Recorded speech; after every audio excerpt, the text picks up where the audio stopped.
Hello, and welcome again to Storytime with Nana and Lynn. Nana, Lynn, and Glow. You can tell I'm getting tired, right? I apologize for that. We are continuing Another's Treasure, and the plot is getting rather twisted, I think. A sword that is supposed to be valuable, but can't be proved that it's valuable. I don't know, we'll see. So let's finish up with chapter 6 here and get a little closer to finding out the mystery. Elizabeth went inside at 3 to get ready for her date with John. Although she was excited about the prospect, as it got closer to 5 o'clock, she grew more and more nervous. "Why did I agree to this?" she mumbled as she washed her face. "I'm too old to date." Even as she said the words, she knew she was being ridiculous. She had older friends who'd found love late in life and had successfully married. "Now you're thinking about marriage?" she said to her image in the mirror. "It's just a date.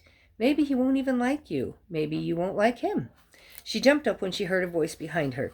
She whirled around with her toothbrush in her mouth. Mary stood there frowning at her. "He'll like you, and you'll like him. Don't ruin this by being negative." Elizabeth removed her toothbrush, feeling silly for talking to herself. "Well, I'm not being negative." "Well, I'm not trying to be, anyway. I'm just so nervous." "I know. But you can do this, Lizzie. You're such a wonderful person. Young, vital, with so much to give. If anyone should be nervous, it's John." "Oh, what a nice thing to say." Elizabeth smiled at her younger sister. "Thank you. Sometimes I feel like an old woman, as if there's nothing left for me to give." She put her toothbrush back in the holder. "I wish I could see myself differently." Mary reached over and patted her shoulder. "You took good care of Mama, and it took a lot out of you, but she's gone, and you're still here, and it's time to start living again." "Why don't you put your money where your mouth is? Help me with my hair and makeup." Mary chuckled. "I can do that. Let me tell Martha I'll be inside a while. It's slow right now, and I think most people go out early on Saturdays because they're also going to yard sales, and they want to get first crack at bargains." "I remember Mama saying the same thing. Well, you go get dressed, and I'll be right back." While Mary went downstairs to coordinate with Martha, Elizabeth got the outfit she'd picked out of Mary's closet. A few minutes later, she stood in front of the mirror smiling. She'd liked it the first time she tried it on, and she'd liked it even more now. Since having her hair tinted, it seemed as if the silky gray-blue blouse was even more striking. "Looks great," Mary said, coming into Elizabeth's bedroom. "Now sit down, and I'll add a few touches to make you look so good John's jaw will drop to the floor when he sees you." Elizabeth giggled. "You make him sound like some cartoon character. I hope his jaw stays exactly where it's supposed to be." 30 minutes later, Elizabeth found herself staring into the mirror at someone she didn't recognize. "It's like I'm looking at someone who should be my daughter," she said. "It's amazing what a little hair color and makeup can do." "Oh, Lizzie, that's not it." Mary sat down next to her on the bench in front of her dressing table. "It's the look in your eyes and on your face. There's something there. Life, animation, a spark. It's not your hairstyle or your makeup. It's all you." Elizabeth laughed. "A spark? Really? What was I before, sparkless?" "That's not what I meant." Mary turned and looked away for a moment. When she turned her head around, Elizabeth was surprised to see tears in her eyes. "You look like a woman who spent several years caring for an elderly parent. Someone who wondered if her life was over. Someone who didn't want to leave the house." She pointed at the mirror. "The woman in that mirror believes a man finds her attractive, that she has an exciting life waiting to be lived." Elizabeth's eyes flushed with tears, too. "That was beautiful, Mary, but you're going to ruin my mascara." The two women laughed. Mary got up and double-checked Elizabeth's hair. Then she slightly sprayed it so it would keep its gentle waves. "Stay here a minute," she said. "I'll be right back." Mary hurried out of the room while Elizabeth got to her feet. These pumps would probably make her feet hurt by the end of the night. She was trying to decide if she should take a coat when Mary came back into the room. "Here, this will finish it off."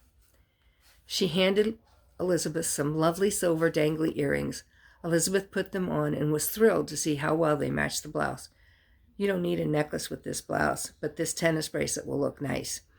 Elizabeth stuck her arm out, and Mary fastened a lovely silver bracelet with small rhinestones on her wrist. "Oh, Mary, it's gorgeous. Are you sure you want to lend it to me? You know how clumsy I can be. What if I lose it?" "Pfft, you won't lose it. It's got a strong clasp." She stood back and surveyed her older sister. Oh, Lizzie, you look so beautiful. Thanks, Mary. Really, I don't know if I could go through this without your help. You could, but you're welcome. That's what sisters are for, right? Right. Elizabeth grabbed Mary's hand. So tell me more about last night. A slow smile spread across Mary's face. Oh, Lizzie, he's so nice. I could talk to him so easily. We didn't even finish the movie. I think we could have talked all night. We're so alike. We believe so many of the same things. So you really like him? I've always liked him, but last night I saw another side of him, I think. Well, I think maybe someday we could be more than friends, but as I said, I'm just not ready for anything like that yet. Elizabeth put her arms around her sister. When it's time, you'll know it. I really haven't been sure that I could even think seriously about a man again. I hate that I've been so injured. I detest women who spend their lives being victims. Oh, hon, this isn't you. Brian really hurt you. It takes time to heal from that. Only God can bring that kind of restoration. Excuse me. Mary gently pulled away from Elizabeth's embrace. I believe that. I also believe that sometimes God uses your sisters to help you become whole again. Elizabeth dabbed at her wet eyes. Yes, she whispered. Yes, he does. I'm going to leave you alone now. I'm making you too emotional. Well, thanks, Mary. I guess I need to gather my courage a bit. She looked at herself in the mirror once again. I still feel a little too old to be dating. Well, obviously, John disagrees.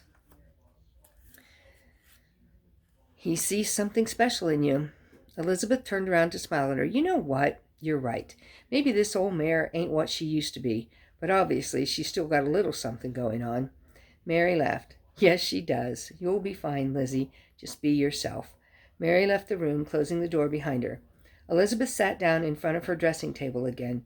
Her stomach fluttered with excitement and nervousness. What Mary said was true. She sighed deeply and stared at her reflection.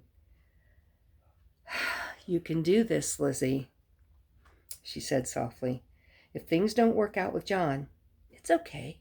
You'll meet someone else. If you'll just take the chance, you could still have a life. You have to try. Please be brave. Suddenly the words of one of her favorite Bible teachers came back to her. Sometimes you'll feel fear, she said, but don't back down. Learn to do it afraid. Although Elizabeth didn't feel any different, she stood up, found her purse, and went out to the porch to wait for John to arrive. She felt as if she were holding on to her courage with both hands as hard as she could, determined not to let go. Well, that is the end of chapter 26. And as soon as my throat gets a little better, we'll